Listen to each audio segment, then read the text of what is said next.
بسم الله الرحمن الرحيم. إن الحمد لله نحمده ونستعينه ونستغفره ونعوذ بالله من شرور أنفسنا ومن سيئات أعمالنا. من يهديه الله فهو المهتدي ومن يضلل فلن تجد له وليا مرشدا. وأشهد أن لا إله إلا الله وحده لا شريك له وأشهد أن محمدا عبده ورسوله. يا أيها الذين آمنوا اتقوا الله حق تقاته ولا تموتن إلا وأنتم مسلمون. يا أيها الناس اتقوا ربكم الذي خلقكم من نفس واحدة وخلق منها زوجها وبث منهما رجالا كثيرا ونساء واتقوا الله الذي تساءلون به والأرحام إن الله كان عليكم رقيبا. يا أيها الذين آمنوا اتقوا الله وقولوا قولا سديدا يصلح لكم أعمالكم ويغفر لكم ذنوبكم ومن يطع الله ورسوله فقد فاز فوزا عظيما. أيها الأحبة، فإن أصدق الحديث كتاب الله وخير الهدي هدي محمد صلى الله عليه وسلم وشر الأمور محدثاتها فإن كل محدثة بدعة وكل بدعة ضلالة وكل ضلالة في النار. اللهم إنا نعوذ بك من البدع ومن النار. أحبة، ndugu zangu katika imani, baada ya kumhimidi Allah subhanahu wa ta'ala na kumtakia sala na salamu kipenzi wa umma Muhammadin sallallahu alayhi wasallam, kwanza kabisa hatuna budi kumshukuru Allah subhanahu wa ta'ala kwa kutuamsha salama baada ya kulala, kwani kuna ambao wamelala wakiwa wako salama lakini hawajaamka salama, na ima hivi sasa wanajiandaa kwa ajili ya kwenda kutafuta matibabu. Lakini pia kuna ambao wamelala wakalala moja kwa moja hawajaamka, na watu wanajiandaa kwa ajili ya kwenda kuzika. Sasa sisi kuamshwa salama na Allah subhanahu wa ta'ala, hii ni neema, na kwa neema hii tunatakiwa kumshukuru Allah subhanahu wa ta'ala. Lakini pili, hatuna budi kumshukuru Allah subhanahu wa ta'ala kwa kutujalia kuiswali swala hii ya subhi tena kwa jamaa. Hii nayo pia ni neema nyingine miongoni mwa neema ambazo tumejaliwa na Allah subhanahu wa ta'ala. Katika siku hii ya leo tumeona kabla hatujaingia kwenye majukumu tuianze siku yetu na kumwabudu Allah subhanahu wa ta'ala, na tukaona swala ni bora kuliko usingizi. Tukaachana na usingizi tukaja kumwabudu Allah subhanahu wa ta'ala, lakini vile vile tukaacha kwenda kwenye majukumu yetu. Tukaona kwanza tuje tumwabudu Allah subhanahu wa ta'ala. Hii ni neema, na kwa neema hii kwa hakika tunatakiwa kumshukuru Allah subhanahu wa ta'ala. Lakini pia hatuna budi kumshukuru Allah kwa kutujalia kubaki katika kikao hiki cha kheri, kujifunza dini ya Allah subhanahu wa ta'ala, jambo ambalo ni gumu, jambo ambalo tunasema mara kwa mara kwamba halipendwi na nafsi, halipendwi na shaitani.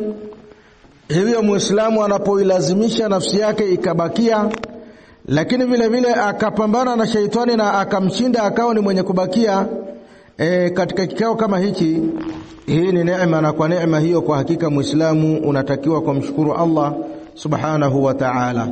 Vikao kama hivi ni vikao ya msingi sana. Kukaa kwa ajili ya kusikiliza mawaidha, kukaa kwa ajili ya kusikiliza darsa mbalimbali ambazo zinakufunza wewe dini ya Allah subhanahu wa ta'ala, hili ni jambo la msingi sana. Tukiwa tunaendelea kujifunza kitabu Al-Fiqhul Muyassar, tulishaanza kusoma mlango wa swala ya jeneza.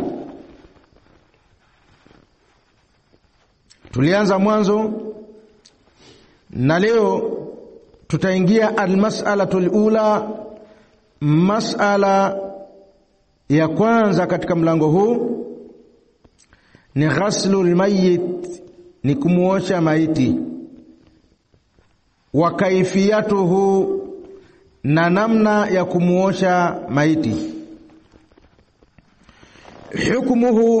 Hukumu ya kumuosha maiti, ghaslul mayyit wajibun, kumuosha maiti ni wajibu, kumuosha maiti ni lazima, liamrihi sallallahu alayhi wasallam bihi, kwa mtume kuliamrisha jambo hilo la kumuosha maiti,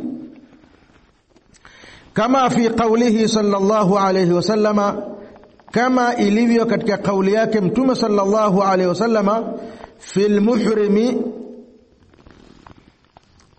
alipokuwa anatoa maelekezo ya kumuosha mtu ambaye amekufa akiwa amehirimia hija, alladhi waqasatuhu naqatuhu, ambaye alikanyagwa na ngamia wake akawa ni mwenye kufariki.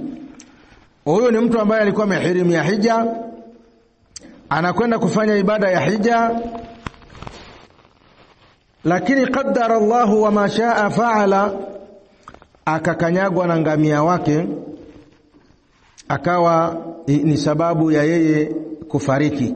Alipofariki, mtume sallallahu alayhi wasallam akawaambia masahaba, ighsiluhu bima'in wa sidrin, muosheni kwa maji na mkunazi. Kwa hiyo hii ni amri, na amri inapotoka kwa kiongozi ina uwajibu wa kutekelezwa. Hii ni amri ya kutoka kwa mtume sallallahu alayhi wasallama kuamrisha aoshwe huyu sahaba, lakini ndio kuamrishwa kuoshwa yeyote atakayekufa katika Waislamu. Wa qawlihi sallallahu alayhi wasallama, na kauli yake mtume sallallahu alayhi wasallama fi ibnatihi Zainaba radhiyallahu anhu, wakati anatoa maelekezo ya kuoshwa mtoto wake, binti yake ambaye anaitwa Zainab, aliwaambia wanawake, ighsilnaha 3 au 5 au 7, muosheni mara 3 au mara 5 au mara 7. Kwa hiyo hii ni amri ya mtume sallallahu alayhi wasallama, anawaamrisha wanawake wamuoshe Zainab. Hii inaonyesha ya kwamba kumuosha maiti ni jambo ambalo ni la lazima, ni jambo ambalo ni la faradhi. Lakini ni faradhi gani? Wa huwa fardhu kifayatin ijma'an, nayo ni faradhi ya kutoshelezana, tena kwa maafikiano ya maulama, wameafikiana hivyo. Haiwezekani watu wote wakaingia na wakawa ni wenye kumuosha maiti. Wataingia watu wachache, watamuosha maiti, na wakimuosha basi waliobakia hawatapata madhambi, kwa sababu hiyo ni faradhi ya kutoshelezana. Pili, kaifiyatul ghusli, namna ya kumuosha maiti. Yambaghi, yatakikana mwenye kumuosha maiti, an yakhtara litaghsili almauta, achague sehemu ya kuosha, ya kumuosha maiti. Yambaghi, yatakikana, an yakhtara, achague, au an yukhtara, achaguliwe, litaghsili almauta, mtu ambaye anaosha watu waliofariki, man huwa thiqatun adilun arifun bi ahkamil ghusli, achaguliwa mtu ambaye ni thika, muaminifu, muadilifu, mwenye kujua hukumu za kuosha maiti. Wayuqaddamu fi at-taghsili al-wasiyu, na hutangulizwa katika watu ambao wanatakiwa kumuosha maiti, hutangulizwa mtu ambaye marehemu alihusia kwamba jamani, mimi nikifariki nitaoshwa na fulani. Kwa hiyo huyu ndiye atakayetangulizwa, ndo atakuwa mtu wa kwanza kabisa ya kusimamia kuosha mwili wa marehemu. Na hili ni jambo jema, mtu kuwa ni mwenye kuhusia kwamba jamani, mimi nikifa nitaoshwa na fulani, au fulani, bwana, mimi nikifa kabla yako nitaomba unioshe. Huu ni wosia. Kwa hiyo anayetangulizwa, anatangulizwa yule ambaye tayari marehemu alihusia kwamba atakayeniosha mimi ni fulani. Thumma al-aqrabu fal-aqrabu, kisha ni ndugu wa karibu, ni ndugu wa karibu. Baada ya yule ambaye marehemu alihusia, kisha watafuata ndugu zake wa karibu kabisa, ndio watakao husika na kumuosha marehemu. Kalabi, kama vile baba, waljaddi, na babu, walibni, na mtoto. Idha kanu arifina, pindi watakapokuwa wanafahamu, biahkami alghusli, zile hukumu za kuosha maiti. Wa illa, na kama hawajui, quddima ghairuhum, atatangulizwa mtu mwingine, mimman huwa alimun bidhalika, mtu ambaye analifahamu hilo la kumuosha maiti. Warajulu yughassiluhu ar-rijalu, na mwanaume ataoshwa na wanaume wenzake. Walmar'atu tughassiluha an-nisaa, na mwanamke ataoshwa na wanawake wenzake. Walikulli wahidin min az-zawjayn taghsilul akhar, na kila mmoja kati ya wanandoa wawili, kila mmoja atamuosha mwenzake. Farrajulu yughassilu zawjatahu, mwanaume atamuosha mke wake.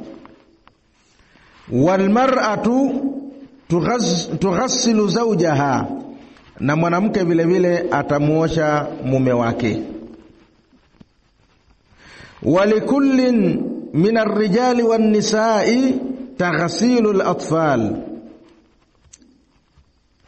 na kila wanaume au wanaume na wanawake wana ruhusa ya kuosha watoto wadogo, duna sinni sabi'a, ambao wako chini ya miaka 7. Kwa mtoto wa kiume ambaye yuko chini ya miaka 7 anaweza akaoshwa na wanawake, na mtoto wa kike ambaye yuko chini ya miaka 7 anaweza akaoshwa na wanaume.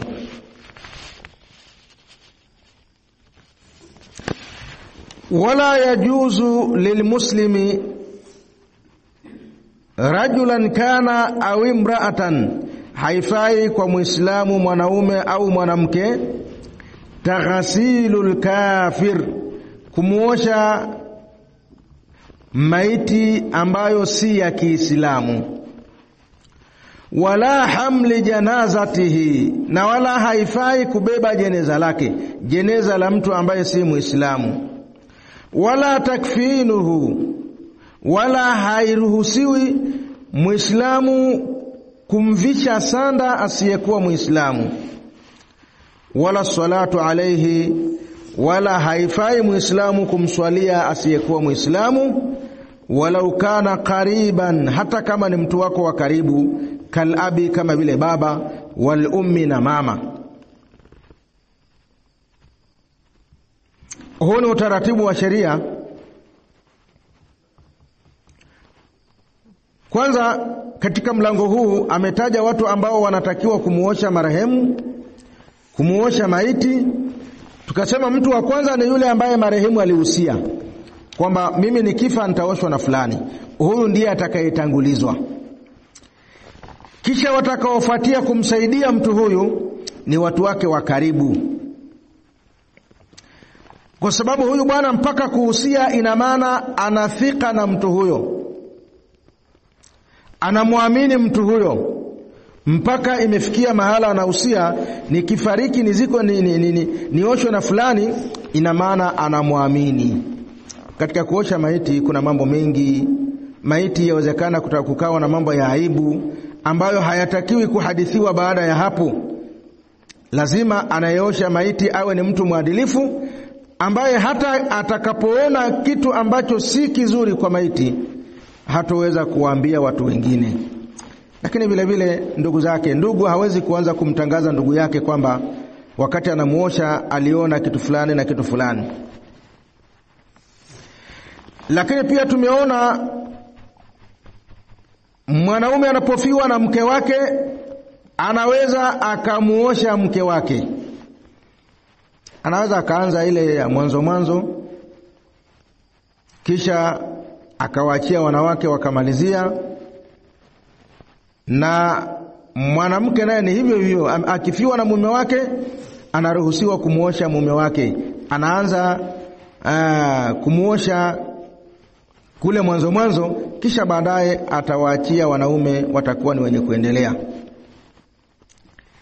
Lakini vile vile tumeona mwanaume au wanaume wanaruhusiwa kumuosha mtoto wa kike ambaye hajazidi miaka 7, na wanawake wanaruhusiwa kumuosha mtoto wa kiume ambaye hajazidi miaka 7. Inapokuwa zaidi ya miaka hiyo, kama ni mtoto wa kiume ataoshwa na wanaume, na kama ni mtoto wa kike ataoshwa na wanawake, kwa sababu kuosha ni ibada. Uislamu ukakataza Muislamu kumuosha asiyekuwa Muislamu, kwa sababu hii ni ibada.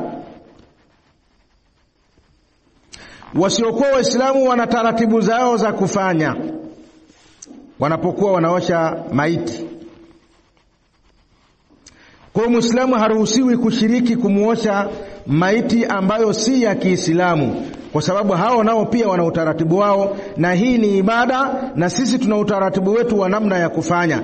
Si kwamba labda haifai hiyo maiti, hapana, ni kwa sababu jambo hili ni jambo la kiibada, na kila watu wana taratibu za namna ya kufanya ibada zao.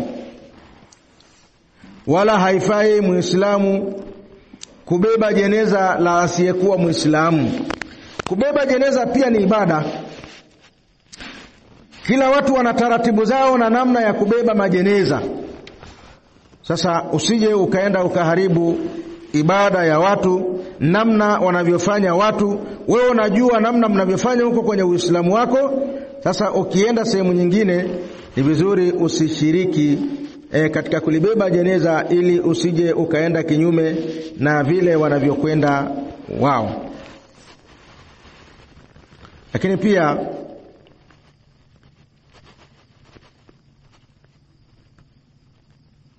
haifai kumkafini, kumvisha sanda maiti ambayo si ya Kiislamu, kwa sababu wao wana taratibu zao za namna ya kuvisha sanda.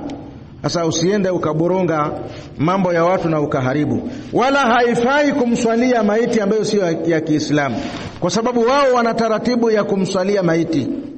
Wasiokuwa Waislamu wana taratibu zao na namna ya kumswalia maiti wao, na Waislamu pia wana taratibu zao. Kwa hiyo tunapoingia katika masala ya kiibada, kila watu watafanya ibada yao bila kuwashirikisha watu wa dini nyingine. Hata kama akawa ni mtu wako wa karibu, muda wa kuwa si Muislamu, basi hauruhusiwi kuyafanya hayo. Wayushtaratu an yakuna alma'u alladhi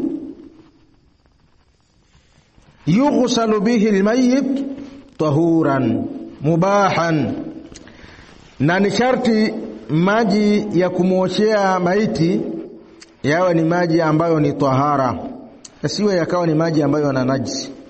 Yawe ni maji ambayo ni tahara, na yawe ni maji ambayo ni halali.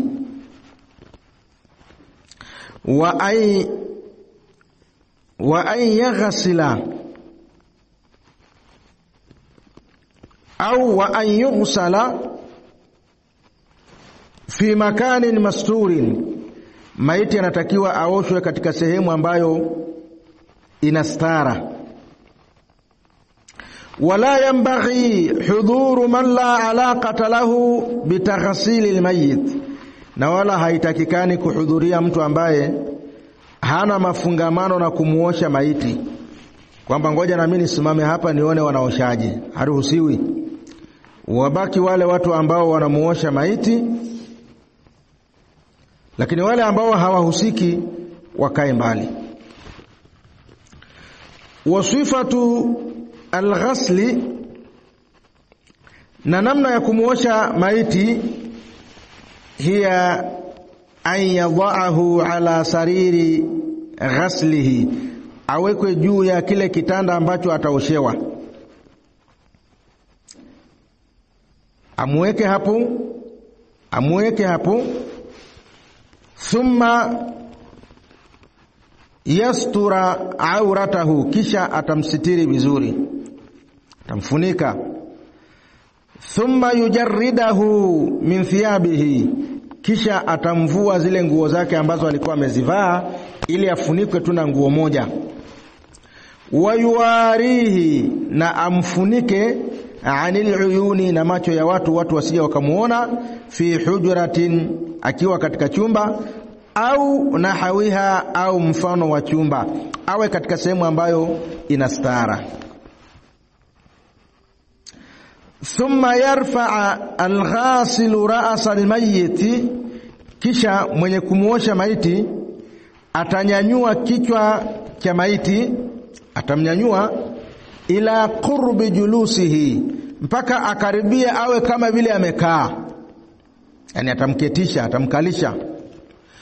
Thumma yumarriru yadahu ala batnihi, kisha atakuwa anapitisha mkono wake juu ya tumbo lake. Wa ya'sirahu, na atakuwa kama vile anamkamua ili uweze kutoka ule uchafu. Thumma yunadhafa alkharjaini, kisha atasafisha vile vinavyotoka, ule uchafu ambao unatoka atamsafisha vizuri. Fayaghsila ma ala alkharjaini, na atamsafisha vizuri sehemu ambayo vimetoka au umetoka huo uchafu, min najasatin, miongoni mwa najisi. Wadhalika bilafi khirqatin ala yadihi, na atafanya hivyo akiwa amefunga kitambaa katika mkono wake. Siku hizi kuna gloves, mtu anavaa gloves, basi anaitumia katika kumuosha maiti. Kama hakuna gloves, basi atafunga kitambaa katika mkono wake ili aweze kuendelea kumsafisha maiti. Atanuia kumuosha maiti. Wayusammi, na atasema bismillahi. Wayuwadhi'ahu, na atamtawazisha kaudhui salati, kama vile udhu wa swala. Illa fil madhmadhati wal istinshaqi, isipokuwa katika kusukutua na kupandisha maji puani. Fayakfi almashu ala alfami, inatosha tu kumpaka maji juu ya mdomo. Wal anfi, na kupaka maji juu ya pua. Thumma yaghsila ra'sahu wa lihyatahu bima'i sidri, kisha ataosha kichwa chake na ndevu zake kwa maji ya mkunazi, au sabuni, au kwa maji ya sabuni. Ataweka maji kwenye kichwa chake, ataweka sabuni, kama kuna mkunazi ataweka mkunazi, au ghairu dhalika, au kitu kingine ambacho kinamsafisha, kinasafisha ule mwili unakuwa msafi. Thumma yaghsila almayamina, kisha ataosha upande wa kulia. Thumma almayasira, kisha ataosha upande wa kushoto mwa marehemu.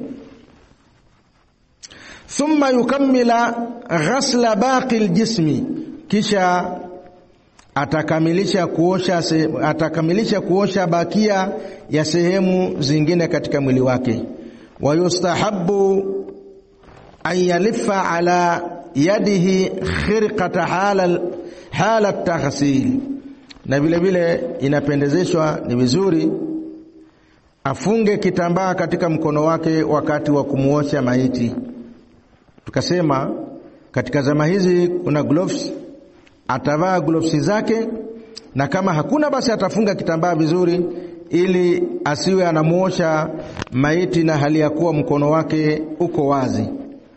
Kuna maradhi mengi hivi sasa, usije ukapata maradhi kwa sababu ya ibada hiyo uliyoifanya.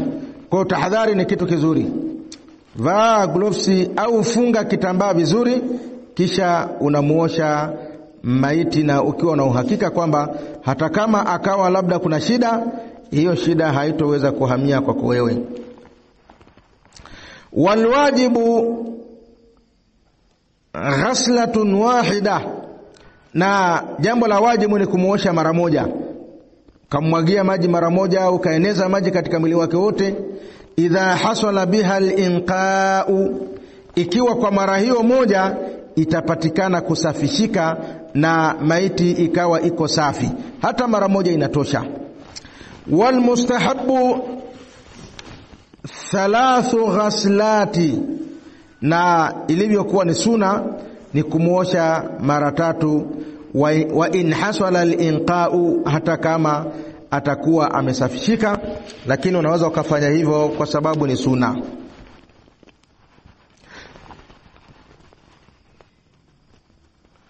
Wa yustahabbu, na ni sunna, an yaj'ala fil ghuslati al-akhirah, ajalie au aweke katika ile mara ya mwisho ya kumuosha, yale maji ya mwisho aweke kafura, aweke kafur, karafu maiti ile aweke pale.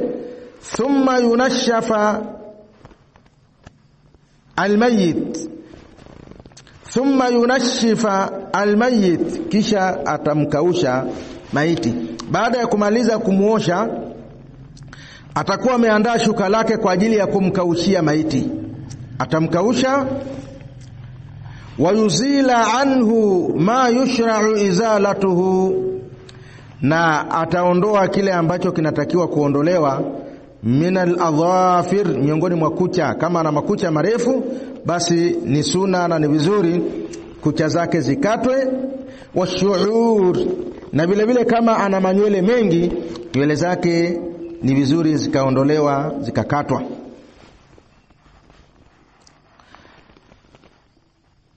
Wayudhaffira sha'ra almar'ati,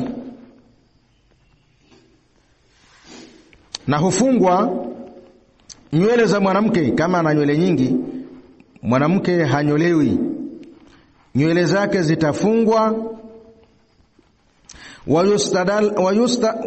Wayusdala min waraiha, na kisha zitaning'inizwa nyuma ya mgongo wake. Zinafungwa vizuri, alafu kisha zinalala juu ya mgongo wake. Wa idha ta'adhara ghaslu almayyit, na ikiwa kutakuwa na uzito wa kumuosha maiti, li'adami wujudi alma'i, kwa kuto kupatikana maji, maji hakuna ya kumuoshea, au kana muqatta'a aljismi, au akawa mwili wake umeharibika, biharqin, umeharibika kwa kuungua moto, wa nahwihi, na mfano wake, fa innahu yuyammamu biturabi, hakika watakachokifanya watamsaidia kutayammam biturabi, kwa mchanga. Kutayammam ni sehemu ya uso tu, watampaka uso, watampaka mchanga au udongo katika uso wake na mikono yake tu basi. Wa yustahabbu liman ghassala mayitan, na ni sunna kwa mtu ambaye ameosha maiti, ayaghtasila ba'da taghsilihi, aoge baada ya kumaliza kumuosha maiti. Anapomaliza kumuosha maiti, na yeye ni sunna kwake yeye kuoga, na kama atakuwa hajaoga hakuna neno, lakini ni sunna awe ni mwenye kuoga. Almas'alatu athaniya, man yatawalla alghusl au alghasl, ni nani ambaye anasimamia zoezi zima la kumuosha maiti? Al-afdalu, jambo lililokuwa bora, an yatawalla ghasla almayyit, asimamie katika kumuosha maiti, man huwa a'rafu bi sunnati alghusli, mtu ambaye anafahamu sunna na namna ya kumuosha maiti, minathiqati al-umanai, katika watu ambao ni waaminifu, wanaaminika, al-udul, na ni waadilifu.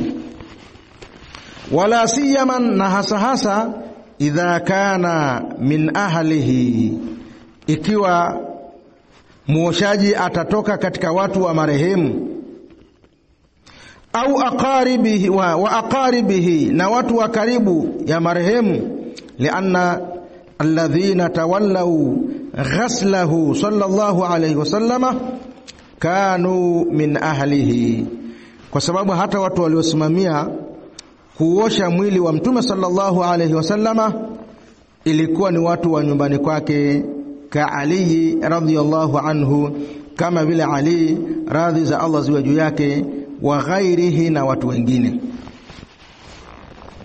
Waliomuosha Mtume sallallahu alayhi wasallama ni watu wa nyumbani kwake, akina Ali radhiyallahu anhu. Na kwa jambo hili Mashia wamezua maneno mengi. Mashia wanasema maswahaba wengine walimtelekeza Mtume, hawakwenda kumuosha, walikaa wakijadili ukhalifa na uongozi. Aliyefanya kazi hiyo ya kumuosha ni Ali. Isingeliwezekana maswahaba wote kwenda kumuosha Mtume. Maswahaba wanafahamu anayetakiwa kumuosha Mtume ni nani. Anayetakiwa kumuosha Mtume ni watu wa nyumbani kwake. Waliwaachia watu wa nyumbani kwake waweze kumuosha Mtume sallallahu alaihi wasallama, na ndicho kilichofanyika. Isingekuwa rahisi watu wote waingie kwa ajili ya kwenda kumuosha Mtume. Kwa ni sunna na ni vizuri maiti aoshwe na watu wake wa karibu. Wa aula nasi bighaslihi, na mtu wa kwanza kabisa ambaye atatangulizwa katika kumuosha maiti, wasiyatu alladhi awsa, ni yule mtu wa usia ambaye marehemu alihusia kwamba nikifa nioshwe na fulani. Alihusia ayaghsilahu, amuoshe, thumma abuhu, kisha atakayefuatia ni baba yake, kama baba yupo, baba ndiye atakayefuatia kwenye kumuosha mtoto wake, thumma jadduhu, kisha atafuatia babu yake, thumma al-aqrabu fal-aqrabu, kisha watafuatia watu wa karibu na marehemu, watu wa karibu na marehemu, min asabatihi, katika watu wake wa karibu, thumma dhu arhamihi, kisha wale ndugu zake wengine watahusika katika zoezi hilo la kumuosha marehemu. Mpaka hapo tutakwenda mwisho wa darasa yetu kwa leo. Subhanakallahumma wa bihamdika, ashhadu an la ilaha illa anta, astaghfiruka wa atubu ilaika.